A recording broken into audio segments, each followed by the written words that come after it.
My name is Stacey. My partner Greg was diagnosed age 40 with stage 4 bowel cancer in November 2016. After 4 years of misdiagnosis, we have two small daughters, Dali, who is 3, and Bay, who is 1. Before Greg was diagnosed, I was at the very end of my maternity leave with our daughter Bay. I was due to go back to work in 2 weeks. So I'd had a year off beforehand and we'd had lots of lovely family time, but Greg was also very ill during that year as well. Over time, things got worse, and I would say in the past 2 years, he's had some very extreme pain and extreme symptoms that were all related to that. He'd been to see the GP on many occasions about this, and everyone thought it was IBS. He was even seeing a consultant at the hospital and a dietitian as well for IBS. Everybody that talked to him thought it was IBS. We had even spoken about cancer, and he was told, this is 2 years ago, he was told, you're too young to have cancer. You'd have to be very unlucky to have cancer, was actually what he was told. It got worse and worse, and there was one particular evening when Greg had been out for the night. He'd been to an art opening and I'd already gone to bed. He got back and I was woken up by his silhouette in our bedroom, doubled over, and he was crying. He couldn't talk because he was in so much pain, and he just was in bed in agony. I just phoned an ambulance immediately. And actually, the paramedic that came on that day was the first person who really took our situation seriously. They looked at Greg. He couldn't talk. He was in agony. And they did a really good investigation externally of his bowel. And they actually said, I think I can feel something. When you go to A&E, we're going to take you there now, you have to demand a scan. And then things spiralled really quickly. He had the scan and they came and told us, he was still in the hospital, that there was a growth in his tumour, and the thing that it was hurting him was the tumour in his bowel. I couldn't believe it. I went into shock, I think. Everything blurred. I was looking at the doctor telling us, and I remember thinking, really listen to what he's got to say, but everything just blurred. And I remember looking at Greg. He looked like a little boy. I couldn't really take it in properly, and then I had to walk out, and then I bumped into his mum. And his mum was saying, what's happening? And I remember just saying, I don't understand what's happening. And I had to tell her. And we were told at 8:30 at night, and visiting hours finished at 9. We just had to leave him. And I had said, I just want to stay, I want to sleep with you, I want to sleep in the hospital bed with you. But they wouldn't let me. So I had to go home and tell my family. And I slept in between my mum and dad that night because we were staying with them. And I went into shock. I was so cold and I was shaking.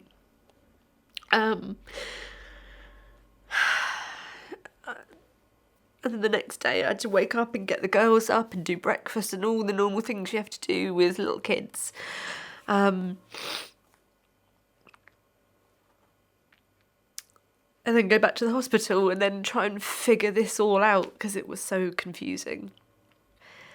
And I just never had any time to process anything. That was one of the really hardest things for me, was that at the hospital I was focused and trying to be positive, and then I came home and had to be mummy, and then I'd go to bed and then do the whole thing again for 2 weeks and have to keep going.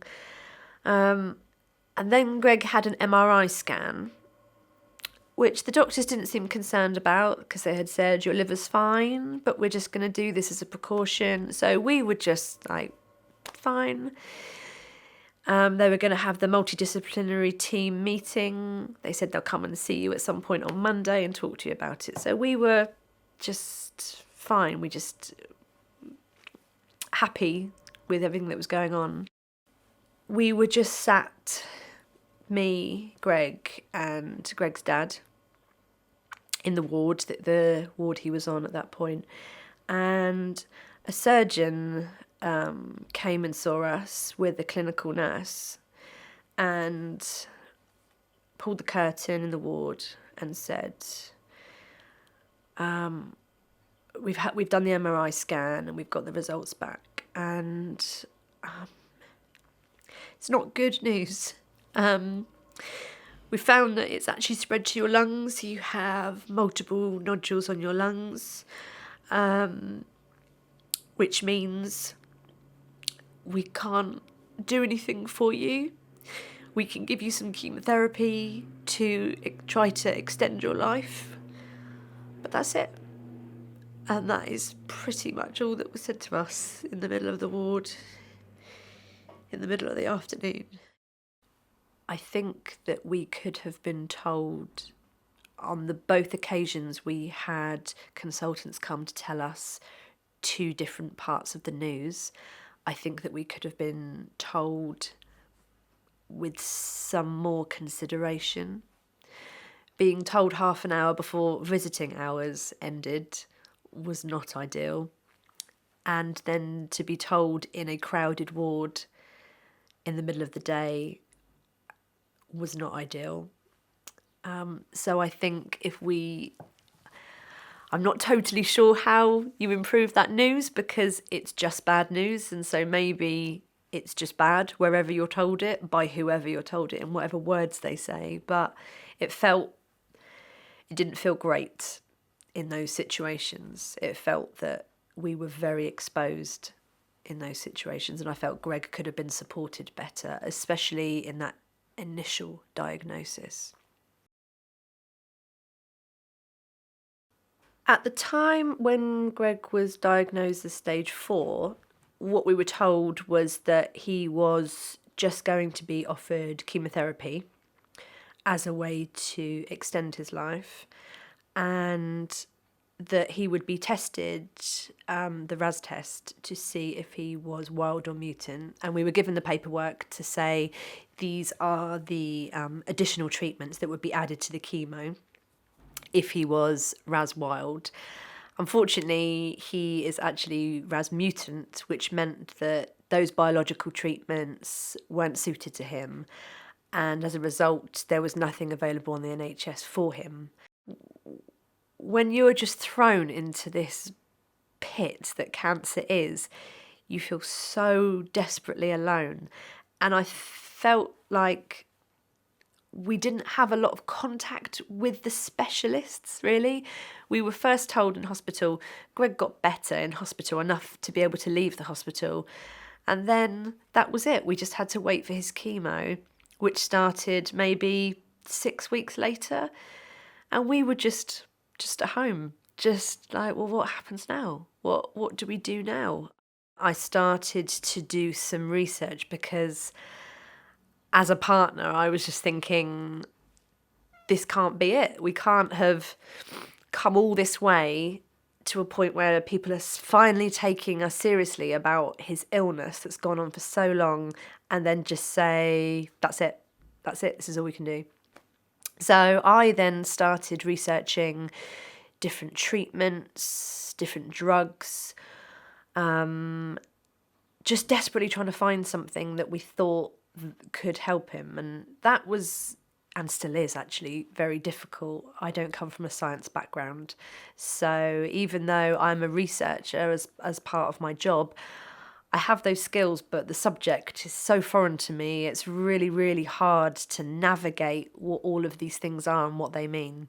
All of the research that me and our family have done is totally off our own backs. We have had no real guidance in this other than a few key people that we have actually found ourselves, Deborah at Bowel Cancer UK being one of them, actually. People that I have reached out to say, what on earth do we do in this situation? Do you know anyone else who's in our situation? What have they done? What treatment have they done? Where are the best hospitals? Is there anybody with newer information? But all of that stuff has come purely from us emailing, making phone calls. I didn't want sympathy and I didn't want pity. I wanted some answers and I wanted really straightforward advice about things. I have felt incredibly alone because of being a carer, because of seeing the person I love in pain and being diagnosed with this. It's very isolating. And also because of our age. I'm 37 and Greg's 40. And when we went to the chemotherapy workshop, everybody there was in their 60s and above. And you could tell that people, when we got there, people were looking at us thinking, what are you doing here? And they were talking about giving you hope so you can go and play with your grandchildren. And I was at the back, nearly in tears, thinking, our youngest daughter doesn't even walk yet. And we're having to talk about this. And I've really struggled because I'm trying to look after Greg. I'm trying to look after the girls. I was trying to have a job, but I'm now signed off because I actually just can't do my job. So I feel like I've lost my career as well. I've lost that identity. Everything has changed because the whole world has shifted. But there is still the continuity of routine because we've got really small children. And for them, it's really important that we have that routine, that Dali still goes to school and Bay still plays and that we still go to the same groups we did and we still see all of their friends. So that's been really helpful actually for me, so that everything still feels like it's got its place rather than the total catastrophe of everything else that surrounds it. For someone who's just been diagnosed, I would say take comfort in anything you can in that moment, with friends and family, and be very kind to yourself in that time, and take any help that you can. I was given the best advice on the very first day, and it is so utterly true. Take one day at a time, because that's actually all you can do with cancer, and it makes it a lot more manageable. I've learned to stop thinking so much about the future or reminiscing about the past, because actually none of those things matter. It's just about today that matters. And today is doable. Today is manageable. And when you don't feel like you can manage, it gives you some parameters to be able to work with. And I found that really helped me.